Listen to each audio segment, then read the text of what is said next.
Hi, I'm Vivi Benson and welcome to this tutorial. I'm a Communications Officer here at the Institute of Development Studies. I'm going to tell you why researchers should use Twitter to engage more widely. While some people are still not on some forms of social media, this is changing and changing fast. Here's a video to explain why.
So, Twitter and other social media is a way for you to share your research widely. And when I say widely, I mean globally. There's development practitioners, policymakers, journalists, academics, and all sorts of people that are using Twitter. For example, we've got IDS Director Melissa Leach, who's got over 1,000 followers. Every time she uses Twitter or she retweets something that you've tweeted, that reaches 1,000 people. They will then share it, and they will then share it. Twitter is a great opportunity to build new and existing networks. You can engage in relevant and topical conversations. If you use Twitter effectively and regularly, you'll be a part of those conversations and you'll make connections that will establish new relationships. And finally, this will give you the opportunity to engage in conversations that you wouldn't have been able to previously. By using relevant hashtags and the right handles, you can engage in conversations that are topical and happening right now. I want to show you some really good examples right now and a really good resource for researchers who want to use Twitter. In 2012, Guardian feature writer John Henley visited Greece to investigate the true impact of the financial crisis on its people. In this video, he discusses how Twitter helped him get to the heart of the issue and how his opinion of social media as a valuable news-gathering tool changed as a result.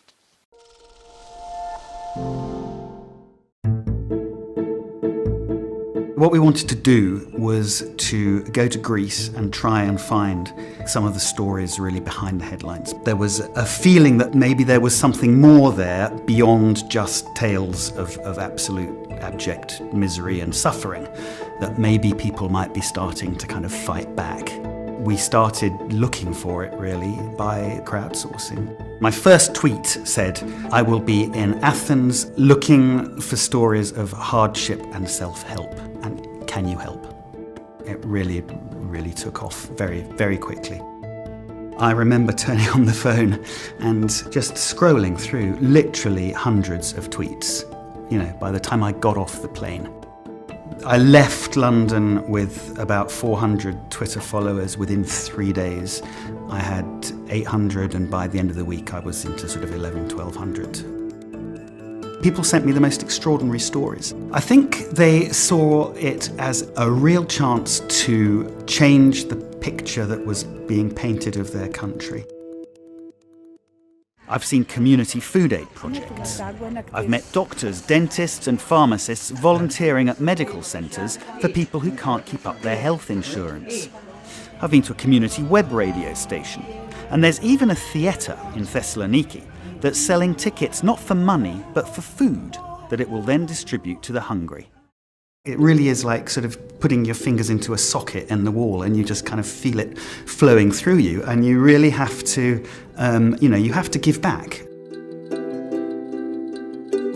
There was a real feeling throughout the whole thing that people were incredibly pleased to be able to have the chance to sort of have their say and put their side of the story and contribute to our coverage. And by the end of it, I was getting tweets and emails with things like, thank you so much for telling this side of the story that never gets told. And thank you for giving a voice to people who never usually get heard.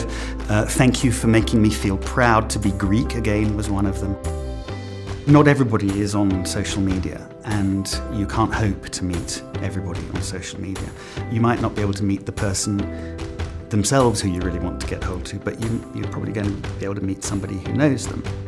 I don't see the point of tweeting personally, but I am completely converted to social media as a professional tool. It's a journalistic tool. It's a quite extraordinary asset.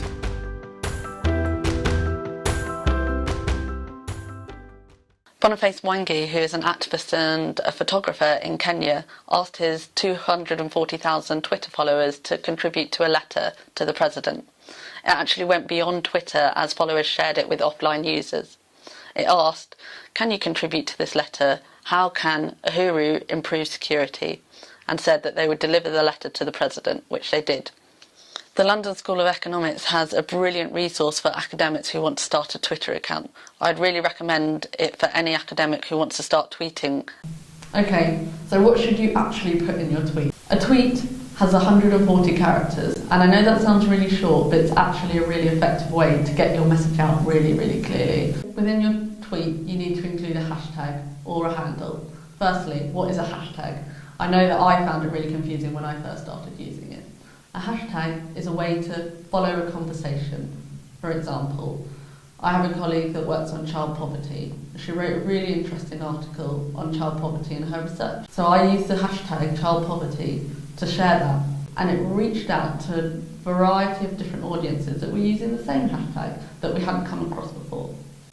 So how do you get people that you want to hear about your message to listen? This is where handles or mentions come in. This is the @ symbol.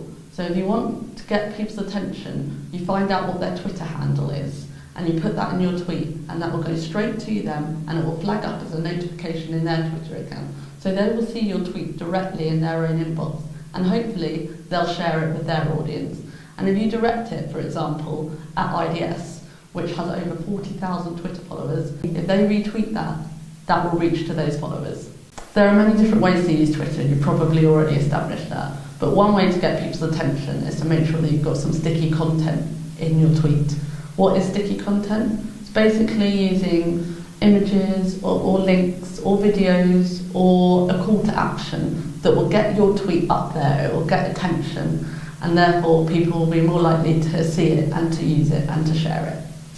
more than likely you'll be sharing a link within your tweet. So you don't want to use the really long version because obviously that will take up much more than your 140 characters.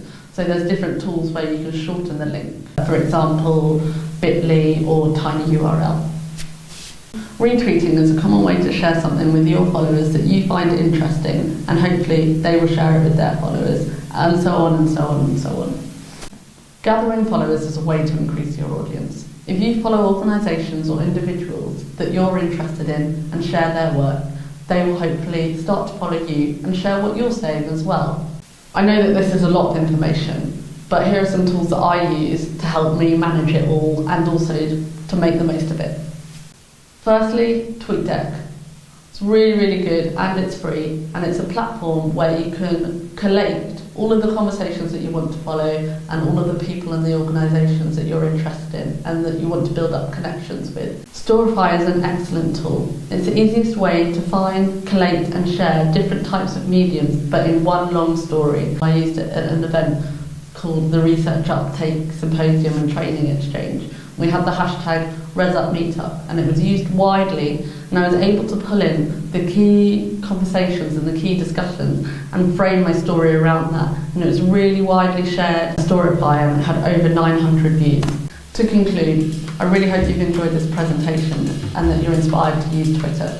I just want to reiterate, however, that if you do decide to do this, you need to be committed. Twitter is about two-way engagement. If you want to use it, you need to invest time and build up relationships with other tweeters and engage in conversations that you're interested in.